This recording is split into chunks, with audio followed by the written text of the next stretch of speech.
Dickie Dread, New Age Travellers, 1960 to 1990.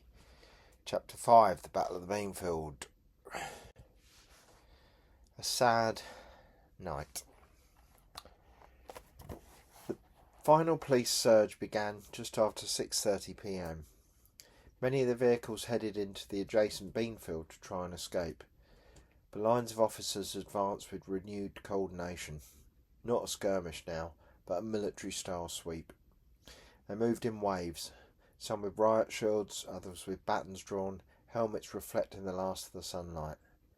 More than a dozen vans encircled the remaining vehicles, cutting off any chance of retreat. Behind them, officers moved into the rough formation and began systematically clearing the site. Those who were still locked in their vehicles, some desperately hoping to wait it out, found themselves targeted. Side doors were pried open with crowbars, windows were smashed with batons and boots. Anything inside was thrown out and trampled: guitars, food, buggies, books, photographs. By this point, many travellers were no longer resisting. They had surrendered, some kneeling with hands on their heads, others lying flat on the ground. It made little difference. Eyewitnesses described police striking people who were already on the floor. In one case, a man was dragged from a van by his feet, clubbed after he was hit on the ground. In another, a pregnant woman was kicked whilst trying to climb out of a window. A handful of vehicles was set alight. Accounts differ on whether by police action or in the confusion of the chaos, but several burnt-out wrecks were left behind as the last travellers were taken away. Smoke drifted over the fields like the end of a battle, only this time it hadn't been fought by equals. Travellers were herded into makeshift pens, zip-tied, dazed, bloodied, some half-dressed. Many still not understand what crime, if any, they were being accused of. Children cried for their parents. Dogs ran loose. Names were shouted in the dusk as people tried to account for each other. Where's Rosie? Has anyone seen her Blue Bedford crew? Where's the Lost Kids tent? Over 500 people were arrested. One of the largest civilian arrests in post-war British history. Yet few would ever be formally charged, as we'll see later. Most were released without explanation, far from their vehicles, with no transport, no shelter, no access to legal aid. By 8 p.m. it was over. The field was in silence, the kind that follows trauma, not peace. Dented vans sat like fallen statues. Broken glass glittered in the last of the light. A burned fire drums smouldered in the dirt. One young girl, her hair matted with sweat and dust, picked up a hand-painted sign from the mud. It read simply, "We come in peace." The dream wasn't dead, but it had been beaten to its knees. The next chapter will cover the aftermath of this atrocity, but here are a few key points that give weight to the injustice. Mass arrests. A total of 537 travellers were arrested, marking one of the largest mass arrests of civilians in British history. Assistant Chief Constable Lionel Grundy commanded the police operation, enforcing the injunction. As an aside, he was later interviewed, long after the operation, and was asked why he insisted that everyone had to be arrested and processed. His only response was that a local petrol station had been robbed, therefore everyone had to be interviewed to rule them out. So if someone robs the local shop in a village, you arrest and process the entire fucking village? A pathetic excuse, in my opinion, up there with a certain Royal and his inability to sweat.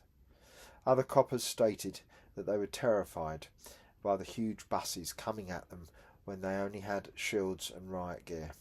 There is not a single statement on record that says any traveller drove at a copper on purpose.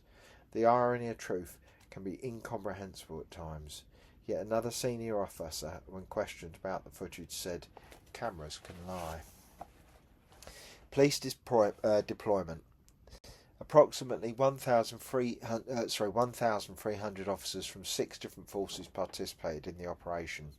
Reports and sightings suggest involvement of military personnel, including Royal Engineers and military police, although the extent of their engagement remains the subject of debate. Lord Cardigan, David Braddonell Bruce, then the Earl of Cardigan, gave several notable and damning public comments following the Battle of the Beanfield, based on his first-hand observations of the events. His statements became crucial in later discussions around police violence, civil liberties, and the legality of the operation. Here are his main comments and observations, drawn from media interviews, sworn statements, and his affidavit used in legal proceedings. On witnessing police violence. What I saw that day was nothing short of a medieval battle. People were being hit while they were surrendering. On treatment of women and children. One woman had her baby in her arms with her van was smashed. I saw police break windows, reach in and drag her out by the hair. On the destruction of property. Vehicles were smashed with truncheons and crowbars. I saw officers deliberately destroying windshields, interiors, even tear up logbooks. On the intent of the operation. This was not an attempt to enforce law. It was a punitive raid. It looked to me like the intention was to teach them a lesson. On the police attitude, there was glee, even joy in the actions of some of the officers. It was vengeance, not policing. On why he was there. I had allowed the convoy to stay on my land at Sevenoak. I believed they were largely peaceful people. I went along as a witness. I thought the police might behave better if they knew a member of the peerage was watching. I was wrong. On his position. I may wear a tie and hold a title, but what I saw disgusted me. It has changed the way I see authority in this country. Lord Cardigan submitted an affidavit to assist the convoy members in civil suits against the police. His testimony was one of the few high-profile, credible accounts that directly contradicted the official police narrative, and it was especially impactful coming from a land-owning titled peer. His evidence also contributed to growing unease in the Parliament over the incident, though no full independent inquiry was ever conducted. The Glastonbury Festival in 1985 holds significance due to its proximity in time to Beanfield. The brutal police action resonated strongly at the festival, heightened tensions and drew attention to increasing state hostility towards travellers. The festival's spirit of resistance and solidarity with the travellers was palpable, with many attendees expressing outrage at the crackdown. The festival thus became not just a musical event but a space of political expression and cultural defiance, reinforcing its identity as a countercultural stronghold amid rising social and governmental conservatism in Thatcher-era Britain.